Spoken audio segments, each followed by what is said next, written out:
Hello good evening everyone, मैं doctor Swati Sharma English सूत्रा में आप सभी का स्वागत करती हूँ। और आज मैं आपके लिए लेकर आई हूँ MCQs on the Puritan age and the age of Milton. ये एंड लिख देते हैं, और द एज ऑफ मिल्टन। तो चलिए स्टार्ट करते हैं। ये हमारा लाइव एक्सक्लूसिव प्रैक्टिस बैच है, यूपीटीजीटी टारगेट टेस्ट सीरीज है। इसमें मॉक टेस्ट, टारगेट टेस्ट हैं, full length target test and mock test हैं। आपको मैं एक बात बताऊं, इसमें जो क्वेश्चंस जो हैं वो टेस्ट पेपर्स के करवाए जाएंगे ना, इसका मतलब ये नहीं है क्वेश्चन लिया उसका आंसर बोल दे, वो तो आप भी कर सकते हो।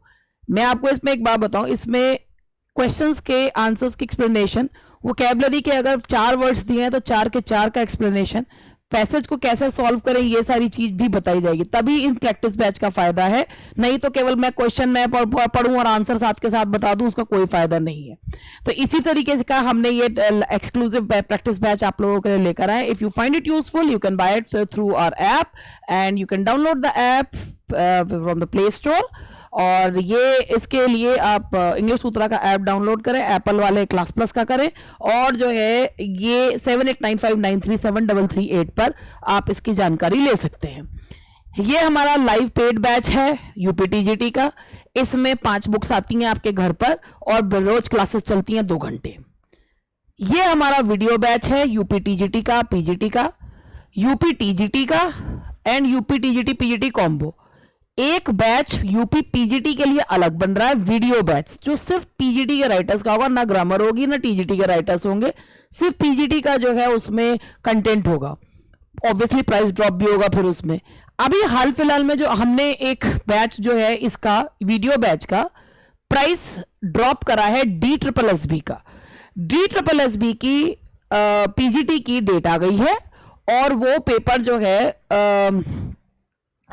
है जल्दी ही है। तो उसके लिए हमने एक बैच जो है, जो हमारा DSSB का बैच है, उसका प्राइस ड्रॉप हुआ है। लिमिटेड जो है उसके लिए, उसकी वैलिडिटी के लिए नोट्स इसमें भी मिलेंगे। आप चाहें तो आप इस बैच को देख सकते हैं, आप जो है ऐप को डाउनलोड कर देख सकते हैं। 7895937338 पर आप कॉल करके भी जानकारी ले सकते हैं। तो चलिए, बस ये तो हुई हमारी यहाँ तक की जानकारी। अब हम आगे बढ़ते हैं और अब हम आपको करवाते हैं MCQs of Puritan as.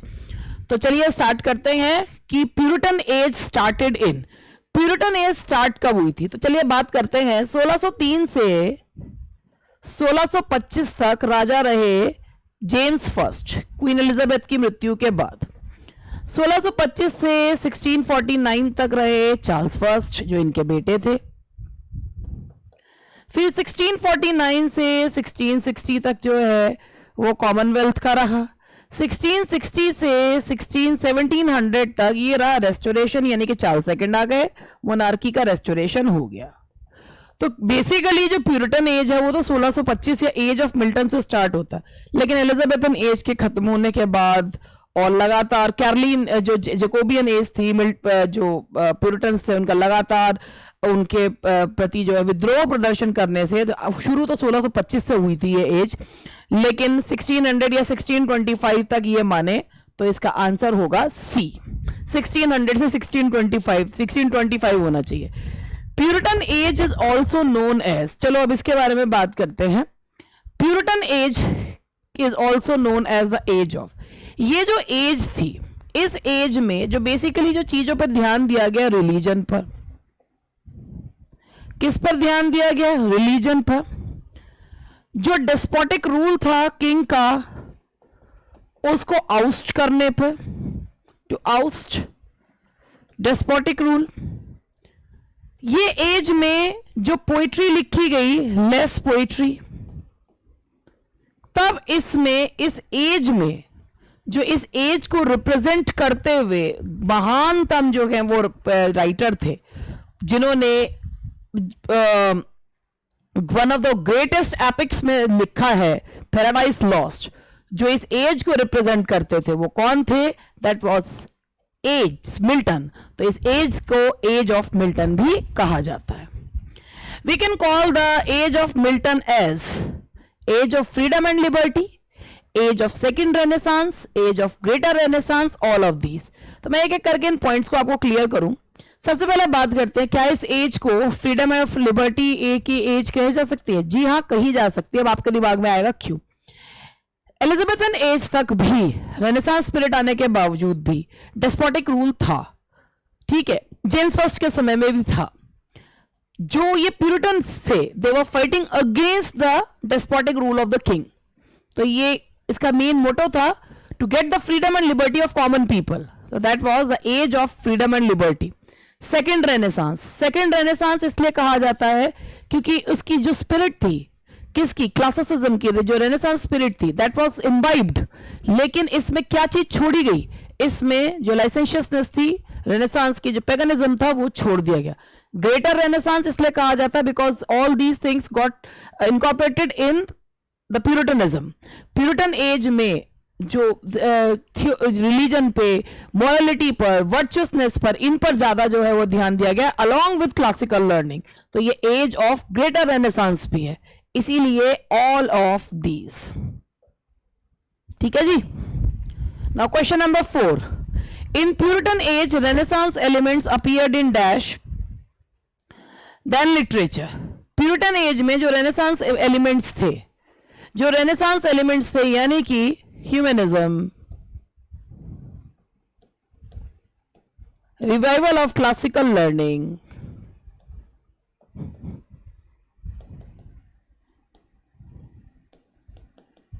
Freedom, ये किसमें देखने को मिले? ये देखने को मिले लिटरेचर में नहीं, मॉरलिटी और रिलीजन में देखने को मिले, ना कि लिटरेचर में देखने को मिले। Renaissance spirit of Elizabethan age began to decline in age of Chaucer, age of Johnson, Restoration period या Puritan age। Renaissance spirit of Elizabethan age क्या थी? जो Elizabethan age की Renaissance spirit थी, licentiousness, despotic rule, ये किस में खत्म होना शुरू हो गया? ये खत्म होना शुरू हुआ Puritan age में, खत्म होना शुरू हो गया। ठीक है जी। उसके बाद essentially modern temperament started in। अब हम इसके बारे में बात करते हैं। मॉडर्न टेम्परामेंट है क्या? पहली बात, इसमें मॉडर्न टेम्परामेंट का मतलब यह है कि people started English language as a vehicle of storing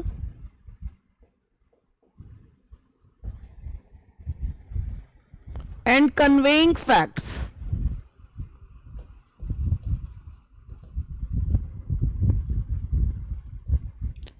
People started English language as a vehicle of storing and conveying facts। इसके अलावा ये एज को मॉडर्न टेम्परामेंट क्यों कहा जाता है? 17th सेंचुरी में जो टास्क था breaking away with the past, वो पूरी तरीके से अकम्प्लिश हुआ।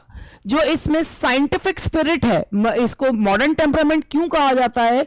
क्योंकि इसमें scientific spirit of Bacon, Newton and Descartes जो है वो रिफ्लेक्ट होती है। It was the spirit of science that वो गॉट पॉपुलराइज्ड। किसकी? Newton, Bacon and Descartes. इसीलिए इस एज में हमें मॉडर्न टेम्परामेंट देखने को मिलता है। When were the theaters closed in Puritan age? आपको पता है थिएटर्स को यह माना जाता था कि they were the carriers of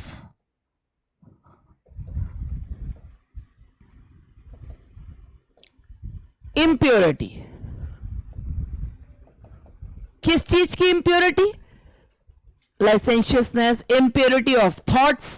तो थिएटर्स को जब सिविल वॉर शुरू हुआ तो प्यूरिटन्स ने, पार्लियामेंट ने सबसे पहले क्या बंद करवाए? थिएटर्स। कब बंद हुए? 1642।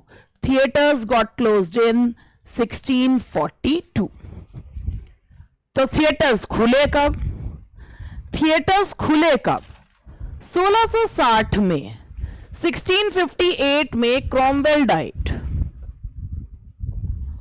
उसके बाद उनका बेटा राजा बना, मगर people got frustrated of that strictness। उस strictness से, उस despotism से लोग त्रस्त हो चुके थे। तो people wanted to restore monarchy। और 1660 में क्या हुई थी? Monarchy got restored, monarchy restored. और जब मोनार्की रिस्टोर हुई और चार्ल्स सेकंड गद्दी पर आए तो आपने क्या कहा? थिएटर खोल दो। तो सबसे पहले क्या खुले? Theatres. That is 1660। Now the next question is the art of biography and autobiography emerged in biography, details about a person, a prolific person. Autobiography, when a person writes about himself.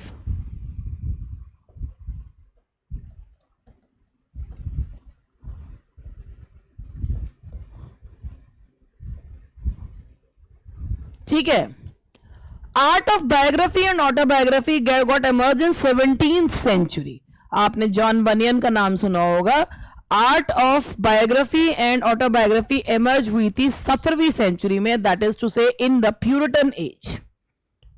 ठीक है, Puritan as को बाद में as of Dryden में भी वो उसमें जो बढ़ जाती है उसके बाद, तो प्यूरिटन एज में अब जो है बायोग्राफी और ऑटोबायोग्राफी एमर्ज हो गए थे। Who were Aubrey and Fuller? John Aubrey and Fuller. John Aubrey and Fuller हैं कौन? लाइव्स जिन्होंने लिखी है ऑब्रे ने, ये हैं बायोग्राफर्स हैं प्यूरिटन एज के।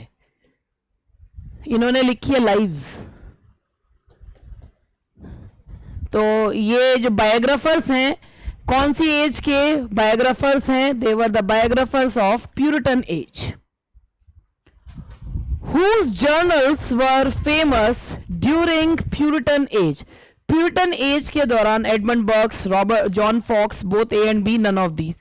जॉन फॉक्स के जो जर्नल्स थे ये बहुत ज्यादा फेमस थे प्यूरिटन एज के दौरान। Who was Samuel Pepys? एक जो इसमें एक और जो लिखने का जॉनरा था दैट वाज डायरी। डायरी होती क्या है? इसमें the writer use to mention his day to day activities and diaries were not meant to be published, but these diaries got published and people got to know about the minute details of that particular century. और Samuel Pepys कौन थे? He was the diarist. तो Samuel Pepys जो हैं वो diarist थे। Now the next question is character और sketch writing was begun in. सबसे पहले मैं आपको कैरेक्टर और स्केच राइटिंग के बारे में बता दूं। कैरेक्टर राइटिंग था क्या? कैरेक्टर राइटिंग का मतलब समझिए। कैरेक्टर राइटिंग मतलब होता है a brief descriptive essay,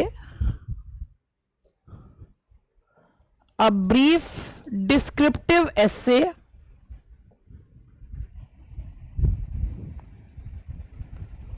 on a contemporary type,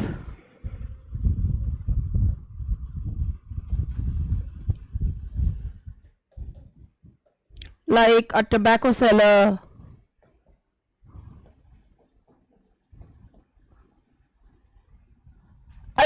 character writing या स्केच राइटिंग थी क्या? ये एक डिस्क्रिप्टिव एसेज हुआ करते थे टोबैको सेलर पे, ओल्ड शू मेकर पे। तो ये कैरेक्टर राइटिंग इसे कहा जाता था। जैसे किसी टोबैको सेलर की कैरेक्टर स्केच जो है बना दिया गया, शू मेकर का कैरेक्टर स्केच दिया गया, तो वो कैरेक्टर स्केच राइटिंग कब शुरू हुई? It started in the Puritan age. Puritan age में कैरेक्टर या स्केच राइटिंग जो है वो स्टार्ट हुई। Thomas Overbury was a famous dash of Puritan age. ये स्केच राइटर थे। Thomas Overbury was a famous sketch writer of Puritan age. Who wrote dark characters? Dark characters किसने लिखे हैं? ये थॉमस ओवरबरी के द्वारा ही डार्क कैरेक्टर जो मैंने अभी बताया आपको, डिस्क्रिप्टिव शॉर्ट एसेज जो है वो हुआ करते थे। Who wrote the characters of virtue and vice? Theophrastus, Shakespeare, Joseph Hall या नन ऑफ दीज? ये जोसेफ हॉल ने लिखा। ये जोसेफ हॉल के बारे में थोड़ा सा मैं आप लोगों को बताना चाहूंगी। जोसेफ हॉल के बारे में तो थोड़ा सा जो है मैं आप लोगों को जोसेफ हॉल के बारे में, इसे आपको समझने में आसानी रहेगी अगर ये चीज़ें आप लोगों ने नहीं पढ़ी हैं तो देखिए, जोसेफ हॉल जो है ये English bishop, satirist and moralist थे, और उनके कंटेम्प्रेरीज उनको जानते हैं डिवोशनल राइटर के रूप में। और इसके बारे में मैं आप लोग इनको बताऊं, एक चीज इसमें भी ये है कि हॉल जो है वो स्टोइसिज्म के साथ उनका रिलेशनशिप था, एंड उन्होंने, उनके बारे में कहा जाता है, थॉमस फुलर ने उनको कहा भी है इंग्लिश सेनेका कहा है। क्यों कहा है ये नेक्स्ट क्वेश्चन भी है। Who was called our English Seneca, मैं आपको फुलर के वर्ड्स बता रही हूं। ही वाज कॉमनली, फुलर वही जो बायोग्राफर थे थॉमस फुलर, उन्होंने कहा है he was commonly called our English Seneca for the pureness, plainness and fullness of his style, not unhappy at controversies, more happy at comments, very good in his characters, better in his sermons, best of all in his meditations। तो ये जो है ये Fuller ने उनके बारे में कहा है, जो इनको इंग्लिश सेनेका कहा जाता है, ये एक जो ये जोसेफ हॉल को कहा जाता है, और इन्होंने ही वर्च्यू एंड वाइसेस के कैरेक्टर्स को क्रिएट करा। तो ये 17th क्वेश्चन भी जो है वो किसने कहा है, जो ये फुलर ने कहा है, और फुलर ने किसको कहा है, जोसेफ हॉल को आर इंग्लिश सेनेका जो है वो कहा है। Now the next question is, in Puritan age kings followers were called, king के फॉलोअर्स को क्या कहा जाता था। किंग के फॉलोअर्स, राजा के, जो देखिए, अगर चार्ल्स वन के फॉलोअर्स थे तो चार्ल्स फर्स्ट के फॉलोअर्स को कैवेलियर्स कहा जाता था, और कैवेलियर्स को ही रॉयलिस्ट कहा जाता था। राजा के फॉलोअर्स को क्या कहा जाता था, रॉयलिस्ट। जैसे मिल्टन की जो wife, Milton was a Puritan and his wife, जो फर्स्ट वाइफ थी उनकी वो रॉयलिस्ट थी। तो जो किंग के फॉलोअर्स थे उन्हें रॉयलिस्ट और कैवेलियर्स दोनों कहा जाता था। तो that is the answer is A and B. चलिए आगे बढ़ते हैं। प्यूरिटन फॉलोअर्स वर कॉल्ड, अब इसके बारे में आपको बताऊं, प्यूरिटन फॉलोअर्स को क्या, जो क्रोमवेल के फॉलोअर्स थे, फॉलोअर्स ऑफ क्रोमवेल के जो फॉलोअर्स थे उन्हें कहा जाता था आयरन साइट्स। जब ये युद्ध में लड़ा करते थे इन्हें आयरन साइट्स जो है वो कहा जाता था। These are some of the questions, मे भी आप लोगों ने ये सॉल्व कर रखे हो, मुझे क्वेश्चंस अच्छे लगे तो मैं आप लोगों के लिए लेकर आई। हु रॉट, ये तो कॉमन क्वेश्चन है, हु रॉट हुडीब्रास। हुडीब्रास अगर आपको पता है ये जब रेस्टोरेशन के समय पे लिखा गया था, it was written by Samuel Butler. ये एक बर्लेस था, पैगन्स पर जो है ये, सॉरी प्यूरिटन्स के ऊपर ये एक अटैक था, और हुडीब्रास लिखा है सैमुअल बटलर ने। And the last question of today, songs and sonnets are written, songs and sonnets ये वर्क है, is written by John Donne. ये जॉन डन जो कि मेटाफिजिकल पोएट थे उनके द्वारा लिखा गया। तो बहुत ही छोटा सा सेशन है जो मैंने आज अभी आपको करवाया। मेटाफिजिकल स्कूल जो है वो आपको करवाऊंगी, मेटाफिजिकल स्कूल ऑफ पोएट्री। अब जो नेक्स्ट है मेरा वो है metaphysical school of poetry, that will be done.